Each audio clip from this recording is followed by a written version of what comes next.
നമ്മൾ ഇന്ന് പഠിക്കുന്നത് 7ാമത്തെ യൂണിറ്റ് കെമിക്കൽ ഇക്വിലിബ്രിയമാണ്. നമുക്ക് നല്ല പരിചയമുള്ള ഒരു കെമിക്കൽ റിയാക്ഷനാണ് എഴുതിയിരിക്കുന്നത്. N2 + 3H2 gives 2NH3. Ammonia നിർമ്മിക്കുന്നതിന് വേണ്ടി നൈട്രജൻ ഗ്യാസും ഹൈഡ്രജൻ ഗ്യാസും റിയാക്ട് ചെയ്യാൻ അനുവദിക്കുന്നു. ബാലൻസ്ഡ് കെമിക്കൽ ഇക്വേഷൻ പ്രകാരം 1 മോൾ നൈട്രജൻ 3 മോൾ ഹൈഡ്രജനുമായി റിയാക്ട് ചെയ്യാൻ അനുവദിച്ചാൽ 2 മോൾ അമോണിയ ലഭിക്കുന്നു. മോളാർ മാസ് പരിഗണിക്കുകയാണ് എങ്കിൽ 1 മോൾ നൈട്രജൻ അഥവാ 28 gram nitrogen 3 mole hydrogen 6 gram ഹൈഡ്രജനുമായി റിയാക്ട് ചെയ്യാനാണ് അനുവദിക്കുന്നത്. Law of conservation of mass പ്രകാരം നമുക്ക് 34 ഗ്രാം അമോണിയയാണ് ലഭിക്കേണ്ടത്. എന്നാൽ നമുക്ക് സാധാരണ സാഹചര്യത്തിൽ ഒരിക്കലും പ്രോഡക്റ്റിൻ്റെ അളവ് 34 ഗ്രാം വരുന്നില്ല. അതിന് കാരണം ഇവിടെ ഉണ്ടാകുന്ന പ്രോഡക്റ്റ് അമോണിയ ഡിക്കമ്പോസ് ചെയ്ത് പഴയ റിയാക്റ്റൻ്റായി മാറുകയാണ് ചെയ്യുന്നത്. ഇവിടെ നൈട്രജനും ഹൈഡ്രജനും റിയാക്ട് ചെയ്ത് അമോണിയ ഉണ്ടാകുന്നു. ആ ഉണ്ടാകുന്ന അമോണിയ തിരിച്ച് പഴയ റിയാക്റ്റൻ്റായിട്ട് മാറുന്നു. ഇങ്ങനെ റിയാക്റ്റൻസ് പ്രോഡക്റ്റായി മാറുന്നു. അതേ സാഹചര്യത്തിൽ തന്നെ പ്രോഡക്റ്റും റിയാക്റ്റൻ്റായിട്ട് മാറുകയാണ് എങ്കിൽ അത്തരം റിയാക്ഷൻസിനെ റിവേഴ്സിബിൾ റിയാക്ഷൻസ് അഥവാ ഉഭയദിശ രാസപ്രവർത്തനങ്ങൾ എന്നാണ് പറയുന്നത്. നമുക്ക് ഈ ചാപ്റ്ററിൽ പഠിക്കാനുള്ളത് റിവേഴ്സിബിൾ റിയാക്ഷൻസിനെ കുറിച്ചാണ്.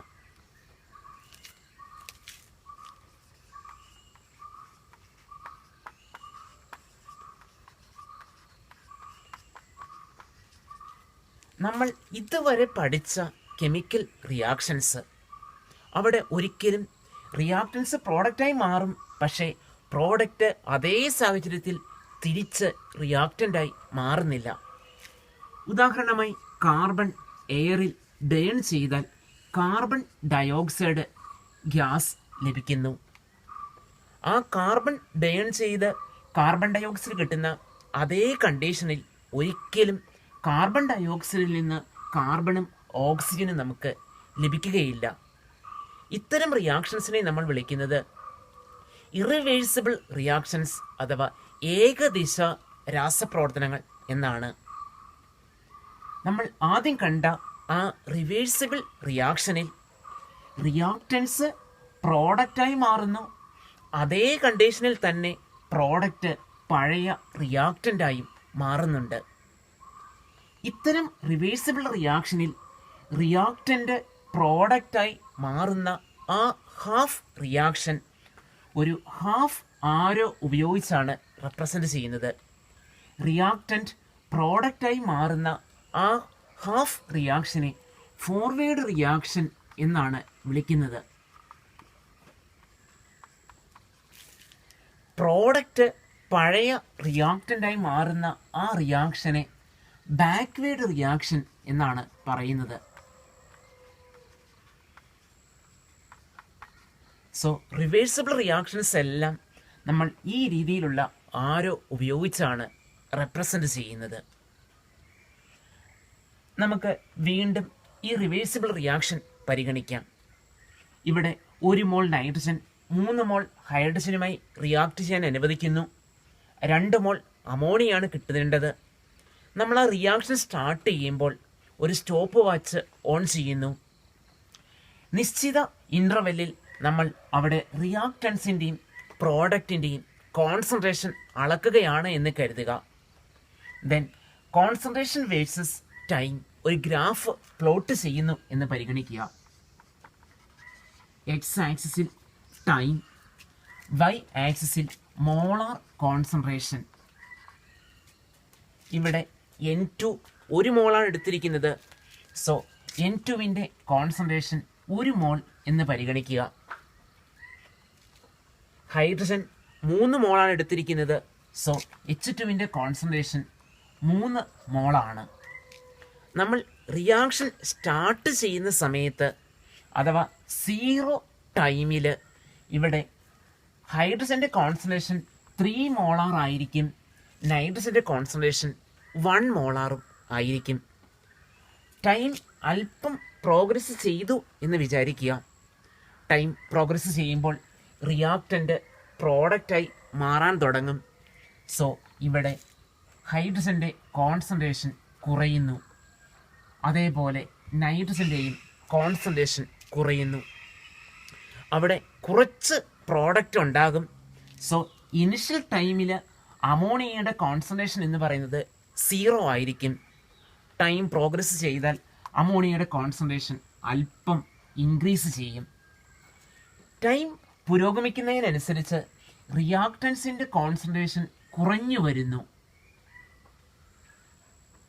അതേസമയം പ്രോഡക്റ്റിൻ്റെ കോൺസെൻട്രേഷൻ കൂടിക്കൂടി വരും. കുറേ ടൈം പ്രോഗ്രസ് ചെയ്ത് കഴിയുമ്പോൾ നമുക്ക് ഒബ്സർവ് ചെയ്യാൻ സാധിക്കും, ഇവിടെ റിയാക്റ്റൻസിൻ്റെ കോൺസെൻട്രേഷന് മാറ്റം വരാത്ത ഒരു സ്റ്റേജ്. പിന്നീട് കോൺസെൻട്രേഷൻ സ്റ്റഡി ആയിരിക്കും. ഇവിടെ ഹൈഡ്രജൻ്റെ കോൺസെൻട്രേഷനാണ് വരച്ചിരിക്കുന്നത്. ഒരു നിശ്ചിത സമയത്തിന് ശേഷം അതിൻ്റെ കോൺസെൻട്രേഷന് മാറ്റമുണ്ടാകുന്നില്ല. അതേപോലെ നൈട്രജൻ്റെ കോൺസെൻട്രേഷനും ഒരു നിശ്ചിത ടൈമിന് ശേഷം മാറ്റം ഉണ്ടാകുന്നില്ല. അവിടെ അമോണിയയുടെ കോൺസെൻട്രേഷൻ കൂടിക്കൂടി വരുന്നു, പക്ഷേ ഒരു നിശ്ചിത ടൈമിന് ശേഷം അതിൻ്റെ കോൺസെൻട്രേഷന് മാറ്റം ഉണ്ടാകുന്നില്ല.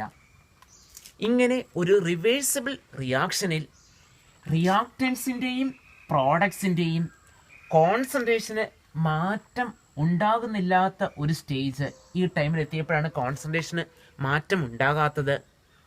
അങ്ങനെ റിയാക്റ്റൻസിൻ്റെയും പ്രോഡക്ട്സിൻ്റെയും കോൺസെൻട്രേഷന് മാറ്റമില്ലാത്ത ഒരു സ്റ്റേജിനെയാണ് കെമിക്കൽ ഇക്വിലിബ്രിയം എന്ന് പറയുന്നത്. അങ്ങനെ കെമിക്കൽ ഇക്വിലിബ്രിയം എത്തിക്കഴിഞ്ഞാൽ റിയാക്റ്റൻ്റ് പ്രോഡക്റ്റായി മാറുന്ന ഫോർവേഡ് റിയാക്ഷൻ്റെ റേറ്റ്, അതുപോലെ പ്രോഡക്റ്റ് റിയാക്റ്റൻ്റായി മാറുന്ന ബാക്ക്വേഡ് റിയാക്ഷൻ്റെയും റേറ്റ് അഥവാ സ്പീഡ് തുല്യമാകുന്നു. അങ്ങനെ ഒരു റിവേഴ്സിബിൾ റിയാക്ഷനിൽ ഫോർവേഡ് റിയാക്ഷൻ്റെയും ബാക്ക്വേഡ് റിയാക്ഷൻ്റെയും റേറ്റ് ഒരേപോലെ ആകുന്ന ആ സ്റ്റേജിനെയാണ് കെമിക്കൽ ഇക്വിലിബ്രിയം എന്ന് പറയുന്നത്. നമുക്ക് ഈ ചാപ്റ്ററിൽ ഏറ്റവും ആദ്യം പഠിക്കാനുള്ളത് ഫിസിക്കൽ ഇക്വിലിബ്രിയത്തിൻ്റെ പ്രത്യേകത എന്തെല്ലാം ആണ് എന്നതാണ്. നമുക്കറിയാം, ഫിസിക്കൽ ഇക്വിലിബ്രിയം എന്ന് പറയുമ്പോൾ അവിടെ കെമിക്കൽ ചേഞ്ച് ഒന്നും നടക്കുന്നില്ല. ഫിസിക്കലായ ചേഞ്ച് അല്ലെങ്കിൽ മാറ്റം മാത്രമേ നടക്കുന്നുള്ളൂ. അവിടെ ഒരു ഇക്വിലിബ്രിയം പോസിബിൾ ആണ്. അങ്ങനെയുള്ള 2-3 ഉദാഹരണമാണ് നമ്മൾ ഡിസ്കസ് ചെയ്യുന്നത്. ആദ്യത്തേത് സ്റ്റേറ്റ് കൺവേർഷൻ അഥവാ ഫേസ് ട്രാൻസ്ഫോർമേഷൻ ആണ്. നമുക്കൊരു ഉദാഹരണം പരിഗണിക്കാം. ഒരു വെൽ ഇൻസുലേറ്റഡ് വാക്വം ഫ്ലാസ്ക് എടുക്കുന്നു. നമുക്കറിയാം, ഫ്ലാസ്കിൻ്റെ പ്രത്യേകത അത് അകത്തുള്ള ഹീറ്റ് പുറത്തേക്ക് ലോസ് ചെയ്യാനോ അല്ലെങ്കിൽ പുറത്തുനിന്ന് ഹീറ്റ് അകത്തേക്ക് കടത്തിവിടാനോ അനുവദിക്കുന്നില്ല. അങ്ങനെയുള്ള വെൽ ഇൻസുലേറ്റഡ് ഫ്ലാസ്കിൽ നമ്മൾ മെൽറ്റിംഗ് ഐസ് എടുക്കുന്നു എന്ന് കരുതുക. നമുക്കറിയാം, ഐസ് മെൽറ്റ് ചെയ്യുന്നത് 0 ഡിഗ്രി സെൽഷ്യസിലാണ്. സോ നമ്മൾ ഫ്ലാസ്കിൽ ഐസും മെൽറ്റ് ചെയ്ത ആ ഐസും അതായത് വാട്ടറും എടുക്കുന്നു. അവിടെ ടെമ്പറേച്ചർ 0 ഡിഗ്രി സെൽഷ്യസ് ആണ്. ഫ്ലാസ്ക് ആയതുകൊണ്ട് അവിടെ ടെമ്പറേച്ചറിന് യാതൊരു വേരിയേഷനും വരുന്നില്ല. സോ ഇവിടെ സോളിഡ് സ്റ്റേറ്റിലുള്ള ഐസ് മെൽറ്റ് ചെയ്ത് അല്ലെങ്കിൽ ഉരുകി ലിക്വിഡ് സ്റ്റേറ്റിലുള്ള വാട്ടറായി മാറുന്നു.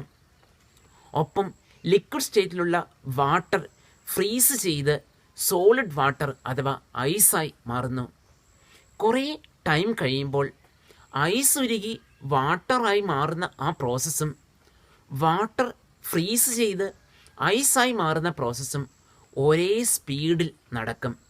നമുക്കവിടെ പറയാൻ പറ്റും അവിടെ ഒരു ഇക്വിലിബ്രിയത്തിൽ എത്തിയെന്ന്. അതായത് ഒരു സോളിഡും ലിക്വിഡും ഇക്വിലിബ്രിയത്തിലാണ്.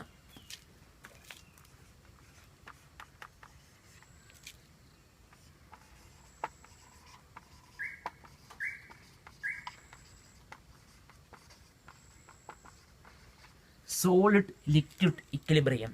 അതിന് ഉദാഹരണമായി ഒരു വെൽ ഇൻസുലേറ്റഡ് ഫ്ലാസ്കിൽ മെൽറ്റിംഗ് ഐസ് എടുക്കുകയാണ് എങ്കിൽ കുറേ ടൈം കഴിയുമ്പോൾ ഐസ് ഉരുകി വാട്ടറായി മാറുന്ന പ്രോസസ്സും വാട്ടർ ഫ്രീസ് ചെയ്ത് ഐസായി മാറുന്ന പ്രോസസ്സും ഒരേ സ്പീഡിൽ നടക്കും.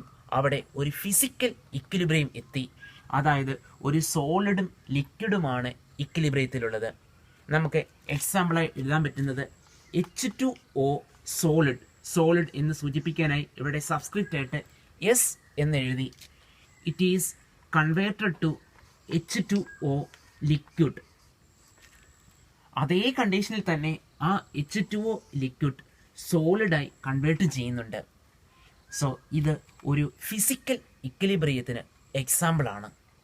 ഫിസിക്കൽ ഇക്വിലിബ്രിയത്തിന് അടുത്ത ഉദാഹരണം നമുക്ക് പരിഗണിക്കാം.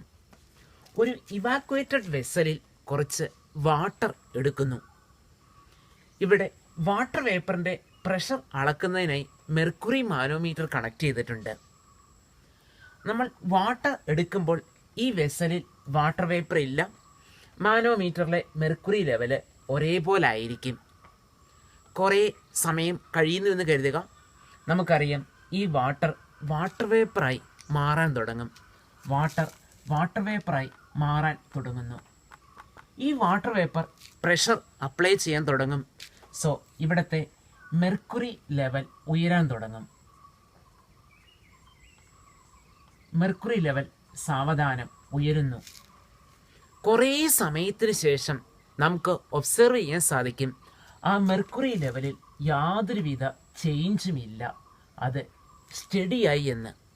അതായത് ആ സ്റ്റേജിൽ വാട്ടർ വേപ്പറായി മാറുന്ന ആ പ്രോസസ്സും ഒപ്പം വാട്ടർ വേപ്പർ കണ്ടൻസ് ചെയ്ത് വാട്ടറായി മാറുന്ന പ്രോസസ്സും ഒരേ സ്പീഡിലായതുകൊണ്ടാണ് മെർക്കുറി ലെവലിൽ പിന്നീട് ഒരു ചേഞ്ച് ഉണ്ടാകാത്തത്. നമുക്ക് പറയാൻ സാധിക്കും ആ സ്റ്റേജിൽ ലിക്വിഡ് ഗ്യാസായി മാറുന്ന ആ പ്രോസസ്സും ഗ്യാസ് ലിക്വിഡായി മാറുന്ന പ്രോസസ്സും ഒരേ സ്പീഡിലാണ് നടക്കുന്നത്. അതുകൊണ്ടാണ് വാട്ടർ വേപ്പറിൻ്റെ പ്രഷറിന് മാറ്റമില്ലാത്തത്. സോ ഇതും ഒരു ഫിസിക്കൽ ഇക്വിലിബ്രിയത്തിന് എക്സാമ്പിളാണ്. Here a liquid is converted in to gas. So a liquid gas ഇക്വിലിബ്രിയമാണ്. നമുക്ക് എക്സാമ്പിളായി എഴുതാൻ സാധിക്കും H2O liquid in equilibrium with H2O gas or H2O vapour. ഇത് ലിക്വിഡ് ഗ്യാസ് ഇക്വിലിബ്രിയത്തിന് എക്സാമ്പിളാണ്. അടുത്ത ഉദാഹരണം നമുക്ക് പരിഗണിക്കാം. സോളിഡ് ഗ്യാസ് ഇക്വിലിബ്രിയം. ഒരു ക്ലോസ്ഡ് വെസലിൽ സോളിഡ് അയഡിൻ എടുക്കുന്നു എന്ന് പരിഗണിക്കുക. അയഡിൻ എന്നത് ഒരു പിങ്ക് കളർ അല്ലെങ്കിൽ വയലറ്റ് കളറുള്ള ഒരു സോളിഡാണ്. അയഡിൻ്റെ പ്രത്യേകത അത് സബ്ലൈം ചെയ്യുന്ന ഒരു കോമ്പൗണ്ടാണ്. അതായത് സോളിഡ് സ്റ്റേറ്റിൽ നിന്നും നേരെ ഗേഷ്യസ് സ്റ്റേറ്റിലേക്ക് കൺവേർട്ട് ചെയ്യുന്നു. സോ ഒരു ക്ലോസ്ഡ് വെസലിൽ വയലറ്റ് കളറുള്ള അയഡിൻ എടുത്തു. ഇനിഷ്യൽ സ്റ്റേജിൽ ആ വെസലിൽ ആ അയഡിൻ സോളിഡിൻ്റെ വയലറ്റ് കളർ മാത്രമേ ഉണ്ടാവുകയുള്ളൂ, വേപ്പറിൻ്റെ കളറൊന്നും ഉണ്ടാകുന്നില്ല. ടൈം പുരോഗമിക്കുന്നതിനനുസരിച്ച് നമുക്ക് ഒബ്സർവ് ചെയ്യാൻ സാധിക്കും ആ വെസലിൽ അയഡിൻ്റെ വേപ്പർ വയലറ്റ് കളറിൽ സ്പ്രെഡ് ചെയ്യുന്നതായി. ആ വയലറ്റ് കളർ ഇൻക്രീസ് ചെയ്ത് വരും. കുറേ സമയം കഴിയുമ്പോൾ ആ വയലറ്റ് കളറിന് മാറ്റമില്ലാത്ത ഒരു സ്റ്റേജ് വരുന്നു.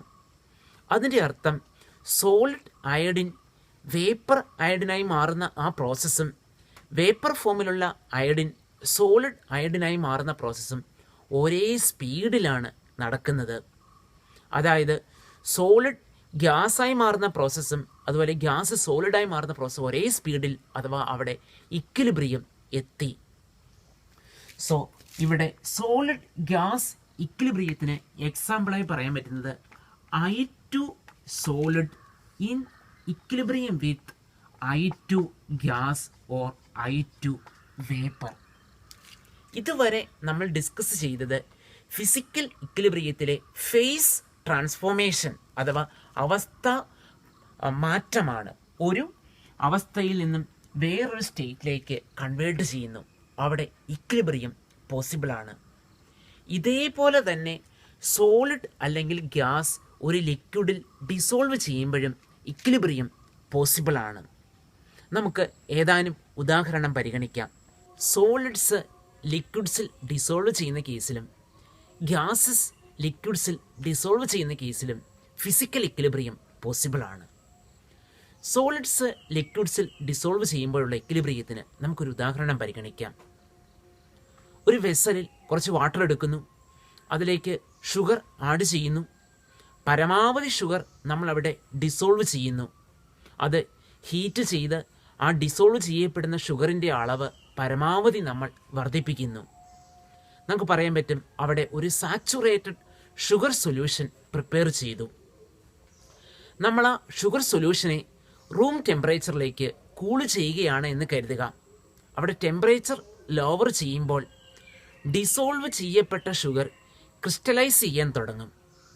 നമ്മൾ ആ ഷുഗർ സൊല്യൂഷൻ കോൺസ്റ്റൻറ്റ് ടെമ്പറേച്ചറിൽ മെയിൻറ്റെയിൻ ചെയ്യുകയാണ് എങ്കിൽ ഡിസോൾവ്ഡ് ഫോമിലുള്ള ഷുഗർ ക്രിസ്റ്റലൈസ് ചെയ്യും.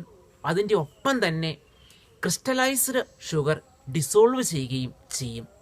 അതായത് ഡിസോൾവ് ചെയ്യുന്ന ഷുഗർ ക്രിസ്റ്റലൈസ് ചെയ്യുന്ന പ്രോസസ്സും ക്രിസ്റ്റലൈസ്ഡ് ഷുഗർ ഡിസോൾവ് ചെയ്യുന്ന പ്രോസസ്സും ഒരേ സ്പീഡിൽ നടക്കുകയാണ് എങ്കിൽ ആ പ്രോസസ്സ് ഇക്വിലിബ്രിയത്തിലാണ് എന്ന് പറയാൻ സാധിക്കും. നമുക്കത് എക്സാമ്പിളായി എഴുതാൻ സാധിക്കും. Solids in liquids, sugar in solid state, it is in equilibrium with sugar in aqueous form. വാട്ടറിൽ ഡിസോൾവഡ് ആയിരിക്കുന്ന ആ ഷുഗറും സോളിഡ് സ്റ്റേറ്റിലുള്ള ഷുഗറും അവിടെ ഇക്വിലിബ്രിയം പോസിബിളാണ്. അതേപോലെ വാട്ടറിൽ ഗ്യാസ് ഡിസോൾവ് ചെയ്യപ്പെടുമ്പോഴും ഇക്വിലിബ്രിയം പോസിബിളാണ്. നമുക്കറിയാം സോഡ വാട്ടർ പ്രിപ്പയർ ചെയ്യുന്നത് carbon dioxide gas high പ്രഷറിൽ വാട്ടറിൽ ഡിസോൾവ് ചെയ്യുന്നതിൻ്റെ ഫലമായാണ്. സോഡ പ്രിപ്പയർ ചെയ്തതിന് ശേഷം ആ ബോട്ടിൽ വെൽ ടൈറ്റായി പാക്ക് ചെയ്യുന്നു.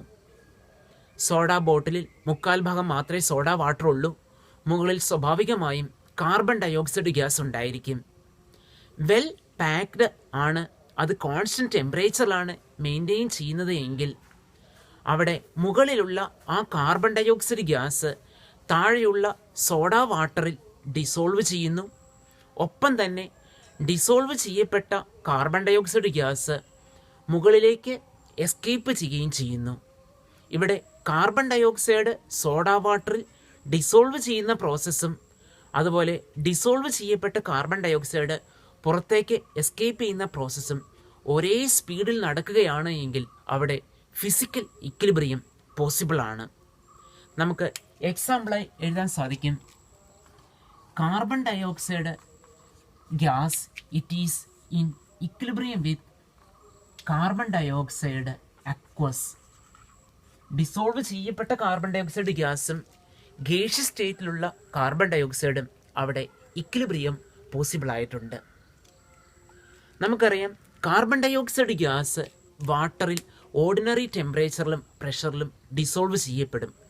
വളരെ കുറഞ്ഞ അളവിൽ മാത്രമേ കാർബൺ ഡൈ ഓക്സൈഡ് സാധാരണ കണ്ടീഷനിൽ വാട്ടറിൽ ഡിസോൾവ് ചെയ്യപ്പെടുന്നുള്ളൂ. ഉയർന്ന പ്രഷർ അപ്ലൈ ചെയ്യുമ്പോഴാണ് എക്സസ് കാർബൺ ഡൈ ഓക്സൈഡ് വാട്ടറിൽ ഡിസോൾവ് ചെയ്ത് അത് സോഡ അല്ലെങ്കിൽ കാർബോണിക് ആസിഡായി മാറുന്നത്. നമ്മൾ ആ സോഡ വാട്ടറിൻ്റെ ബോട്ടിൽ അതിൻ്റെ ക്യാപ്പ് ഓപ്പൺ ചെയ്യുകയാണ് എങ്കിൽ ഡിസോൾവ് ചെയ്യപ്പെട്ട കാർബൺ ഡൈ ഓക്സൈഡ് ഗ്യാസ് ഒരു ഫിസ് സൗണ്ടോടെ എസ്കേപ്പ് ചെയ്യപ്പെടും. കുറേ സമയം കഴിയുമ്പോൾ അത് ഓർഡിനറി വാട്ടറായി മാറുന്നു. സോ പ്രഷർ ഇൻക്രീസ് ചെയ്താൽ അല്ലെങ്കിൽ പ്രഷർ അപ്ലൈ ചെയ്താൽ മാത്രമേ എക്സസ് കാർബൺ ഡൈ ഓക്സൈഡ് അവിടെ ഡിസോൾവ് ചെയ്യപ്പെടുന്നുള്ളൂ. സോ അവിടെ ഡിസോൾവ് ചെയ്യപ്പെടുന്ന കാർബൺ ഡൈ ഓക്സൈഡ് ഗ്യാസിൻ്റെ സോലിബിലിറ്റി എന്നത് പ്രഷറുമായി ഡയറക്റ്റ്ലി പ്രൊപ്പോർഷണലാണ്. ഈ ലോ അറിയപ്പെടുന്നത് ഹെൻറീസ് ലോ എന്നാണ്. The solubility of a gas in a liquid is directly proportional to the pressure of the gas. ഒരു ലിക്വിഡിൽ ഡിസോൾവ് ചെയ്യപ്പെടുന്ന ഗ്യാസിൻ്റെ സോലിബിലിറ്റി എന്ന് പറയുന്നത് പ്രഷറുമായി ഡയറക്ട്ലി പ്രൊപ്പോർഷണലാണ്. നമുക്ക് ഹെൻറീസ് ലോ മാത്തമാറ്റിക്കൽ ഫോം എഴുതാൻ സാധിക്കും.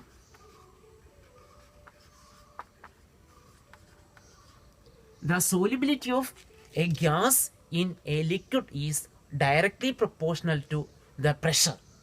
നമുക്ക് solubility എന്ന് പറയുന്നതിന് പകരം the mass of the gas dissolved in a liquid is directly proportional to pressure എന്ന് എഴുതാം. So mass of a gas dissolved in a liquid is directly proportional to the pressure of the gas. Henry's ലോയുടെ ഒരു ആപ്ലിക്കേഷനാണ് soda വാട്ടറിൻ്റെ preparation. ഉയർന്ന pressure apply ചെയ്താൽ കൂടുതൽ carbon dioxide gas അവിടെ ഡിസോൾവ് ചെയ്യപ്പെടുന്നു. അതേസമയം സോഡ ബോട്ടിലെ ക്യാപ്പ് ഓപ്പൺ ചെയ്താൽ അവിടെ പ്രഷർ കുറയുന്നു. അതുകൊണ്ട് ഡിസോൾവ് ചെയ്യപ്പെട്ട കാർബൺ ഡയോക്സൈഡിൻ്റെ അളവ് കുറയുകയും ചെയ്യുന്നു. ഇക്വിലിബ്രിയത്തിൻ്റെ ഇമ്പോർട്ടൻറ്റ് ക്യാരക്ടറിസ്റ്റിക്സ് എന്തെല്ലാമാണ് നമുക്ക് നോക്കാം. First, equilibrium is possible only in A closed system. ഒരു ക്ലോസ്ഡ് വെസലിൽ മാത്രമാണ് ഇക്വിലിബ്രിയം പോസിബിൾ ആയിട്ടുള്ളത്. ഓപ്പൺ സിസ്റ്റം അല്ലെങ്കിൽ ഒരു ഓപ്പൺ വെസലാണ് എങ്കിൽ ഗേഷ്യസ് സ്റ്റേറ്റിലുള്ള ആ സബ്സ്റ്റൻസ് അവിടെ നിന്നും എസ്കേപ്പ് ചെയ്യാൻ സാധ്യതയുണ്ട്. അതുകൊണ്ട് ഒരു ക്ലോസ്ഡ് സിസ്റ്റത്തിൽ മാത്രമാണ് ഇക്വിലിബ്രിയം എത്തിച്ചേരാൻ സാധിക്കുകയുള്ളൂ. രണ്ടാമത്തെ പ്രത്യേകത, the measurable properties of the system remains constant.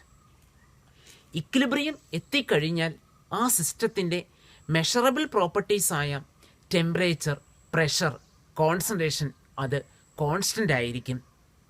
നമുക്കറിയാം, ടെമ്പറേച്ചറിൽ വേരിയേഷൻ വന്നാൽ അവിടെ ഡിസോൾവ് ചെയ്യപ്പെടുന്ന സബ്സ്റ്റൻസിൻ്റെ എമൗണ്ടിന് വേരിയേഷൻ വരാം. അതുകൊണ്ട് ഇക്വിലിബ്രിയം എന്ന് പറയുന്നത് ഒരു കോൺസ്റ്റൻ്റ് ടെമ്പറേച്ചറിൽ മാത്രമേ പോസിബിൾ ആയിട്ടുള്ളൂ. അതുപോലെ പ്രഷറിൽ വേരിയേഷൻ വന്നാലും അവിടെ സോലിബിലിറ്റിക്ക് മാറ്റം വരാം. സോ മെഷറബിൾ പ്രോപ്പർട്ടീസായ പ്രഷർ, ടെമ്പറേച്ചർ, കോൺസെൻട്രേഷൻ ഇവ ഇക്വിലിബ്രിയം എത്തിയാൽ കോൺസ്റ്റൻ്റ് ആയിരിക്കും. മൂന്നാമത്തെ പ്രത്യേകത, ഇക്വിലിബ്രിയം ഈസ് ഡൈനാമിക്. ഇക്വിലിബ്രിയം എന്ന് പറയുന്നത് സ്റ്റാറ്റിക് അല്ല, അവിടെ സ്റ്റേഷനറി അല്ല, അത് ഡൈനാമിക് ആണ്. ഡൈനാമിക് എന്നാൽ അതിൻ്റെ അർത്ഥം ഇക്വിലിബ്രിയം എത്തിക്കഴിഞ്ഞാൽ ആ റിവേഴ്സിബിൾ പ്രോസസ്സിലെ ഫോർവേഡ് പ്രോസസ്സും ബാക്ക്വേഡ് പ്രോസസ്സും സ്റ്റിൽ ഗോയിങ് ഓൺ, അത് നടന്നുകൊണ്ടേയിരിക്കുകയാണ്. ബട്ട് രണ്ടിൻ്റെയും റേറ്റ് അഥവാ സ്പീഡ് ഒരേപോലെ ആയതുകൊണ്ട് അവിടെ ആ പ്രോസസ്സ് നിലച്ചു അല്ലെങ്കിൽ സ്റ്റോപ്പ് ചെയ്തു എന്ന് നമുക്ക് തോന്നുകയാണ് ചെയ്യുന്നത്.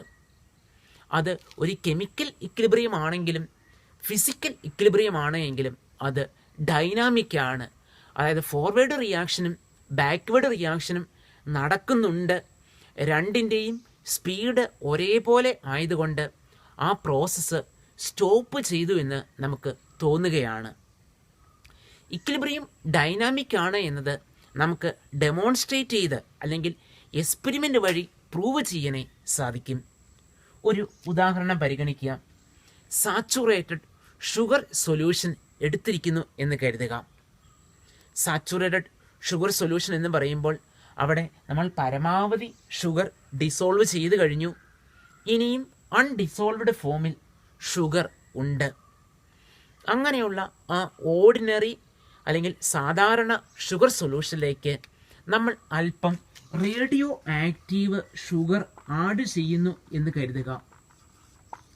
ഇതിലേക്ക് റേഡിയോ ആക്റ്റീവ് ഷുഗർ അല്പം ആഡ് ചെയ്യുന്നു. അതായത് റേഡിയേഷൻസ് എമിറ്റ് ചെയ്യുന്ന ഷുഗറാണ് ഈ സാച്ചുറേറ്റഡ് സൊല്യൂഷനിലേക്ക് നമ്മൾ ആഡ് ചെയ്യുന്നത്. കുറച്ച് സമയം കഴിഞ്ഞ് നമ്മൾ ആ ഷുഗർ സൊല്യൂഷൻ്റെ റേഡിയോ ആക്ടിവിറ്റി മെഷർ ചെയ്യുന്നു. ഷുഗർ സൊല്യൂഷൻ്റെ റേഡിയോ ആക്ടിവിറ്റി മെഷർ ചെയ്യുന്നു. അതുപോലെ തന്നെ അൺഡിസോൾവ്ഡ് ഫോമിൽ കിടക്കുന്ന ആ ഷുഗറിൻ്റെയും റേഡിയോ ആക്ടിവിറ്റി മെഷർ ചെയ്യുകയാണ് എങ്കിൽ നമുക്ക് ഒബ്സർവ് ചെയ്യാൻ സാധിക്കും, അൺഡിസോൾവ്ഡ് ഫോമിലുള്ള ഷുഗർ റേഡിയോ ആക്ടിവിറ്റി കാണിക്കുന്നു, ഒപ്പം ആ ഷുഗർ സൊല്യൂഷനും റേഡിയോ ആക്ടിവിറ്റി കാണിക്കുന്നുണ്ട്. അതിൻ്റെ കാരണം നമ്മൾ പുതുതായി ആഡ് ചെയ്ത ആ റേഡിയോ ആക്റ്റീവ് ഷുഗർ അത് ഡിസോൾവ് ചെയ്യപ്പെടുന്നുണ്ട്, ഒപ്പം ഡിസോൾവ് ചെയ്യപ്പെട്ട ഷുഗർ ക്രിസ്റ്റലൈസ് ചെയ്യുകയും ചെയ്യുന്നുണ്ട്. അതായത് ഡെസില്യൂഷൻ എന്ന് പറയുന്ന ആ പ്രോസസ്സും ക്രിസ്റ്റലൈസേഷൻ എന്ന് പറയുന്ന പ്രോസസ്സും വീണ്ടും നടക്കുന്നുണ്ട്. പക്ഷേ രണ്ടിൻ്റെയും റേറ്റ് ഒരേപോലെ ആയതുകൊണ്ട് ആ പ്രോസസ്സ് സ്റ്റോപ്പ് ചെയ്തു എന്ന് നമുക്ക് തോന്നുകയാണ് ചെയ്യുന്നത്. ഇതിനെയാണ് ഡൈനാമിക് നേച്ചർ ഓഫ് ഇക്വിലിബ്രിയം എന്നതുകൊണ്ട് ഉദ്ദേശിക്കുന്നത്. ഇതേപോലെ തന്നെ കെമിക്കൽ ഇക്വിലിബ്രിയവും ഡൈനാമിക് ആണ്. നമ്മൾ ഇക്വിലിബ്രിയത്തിലുള്ള ഒരു സിസ്റ്റത്തിലേക്ക് റേഡിയോ ആക്റ്റീവായ റിയാക്റ്റൻ്റ് ആഡ് ചെയ്ത് കഴിഞ്ഞാൽ അവിടെ പ്രോഡക്റ്റ് സൈഡിലും നമുക്ക് റേഡിയോ ആക്ടിവിറ്റി മെഷർ ചെയ്യാൻ സാധിക്കും. അതായത് റിയാക്റ്റൻ്റ് പ്രോഡക്റ്റായി മാറുന്നുണ്ട്, ഒപ്പം തന്നെ പ്രോഡക്റ്റ് പഴയ റിയാക്റ്റൻ്റായി മാറുകയും ചെയ്യുന്നുണ്ട്. സോ കെമിക്കൽ ഇക്വിലിബ്രിയവും ഡൈനാമിക് ആണ്. ഈ ക്യാരക്ടറിസ്റ്റിക്സ് തന്നെയാണ് കെമിക്കൽ ഇക്വിലിബ്രിയത്തിനും കറക്റ്റായിട്ടുള്ളത്. അതായത് കെമിക്കൽ ഇക്വിലിബ്രിയം എന്ന് പറയുന്നത് ഒരു ക്ലോസ്ഡ് സിസ്റ്റത്തിലാണ് പോസിബിൾ ആയിട്ടുള്ളത്. മെഷറബിൾ പ്രോപ്പർട്ടീസായ പ്രഷർ, ടെമ്പറേച്ചർ, കോൺസെൻട്രേഷൻ അത് കെമിക്കൽ ഇക്വിലിബ്രിയത്തിലും കോൺസ്റ്റൻ്റ് ആയിരിക്കും. കെമിക്കൽ ഇക്വിലിബ്രിയം എന്ന് പറയുന്നത് ഡൈനാമിക് ആണ്. നാലാമത്തെ ഒരു പ്രത്യേകത എന്ന് പറയുന്നത് നമുക്ക് റിയാക്റ്റൻ്റ് സൈഡിൽ നിന്നും പ്രോഡക്റ്റ് സൈഡിൽ നിന്നും കെമിക്കൽ ഇക്വിലിബ്രിയം എത്തിച്ചേരാൻ സാധിക്കും. അതായത് റിയാക്റ്റൻ്റ് സൈഡിൽ നിന്ന് നമ്മൾ റിയാക്ഷൻ ആരംഭിക്കുന്നു, അവിടെ കുറേ സമയം കഴിയുമ്പോൾ ഇക്വിലിബ്രിയം എത്തിച്ചേരും. ഇനി തിരിച്ച് പ്രോഡക്റ്റ് ഡിക്കമ്പോസ് ചെയ്ത് റിയാക്റ്റൻ്റായി മാറുന്ന ആ കണ്ടീഷനാണ് എങ്കിലും അവിടെ ഇക്വിലിബ്രിയം പോസിബിളാണ്. അതായത് റിയാക്റ്റൻ്റ് സൈഡിൽ നിന്നും പ്രോഡക്റ്റ് സൈഡിൽ നിന്നും കെമിക്കൽ ഇക്വിലിബ്രിയം പോസിബിളാണ്.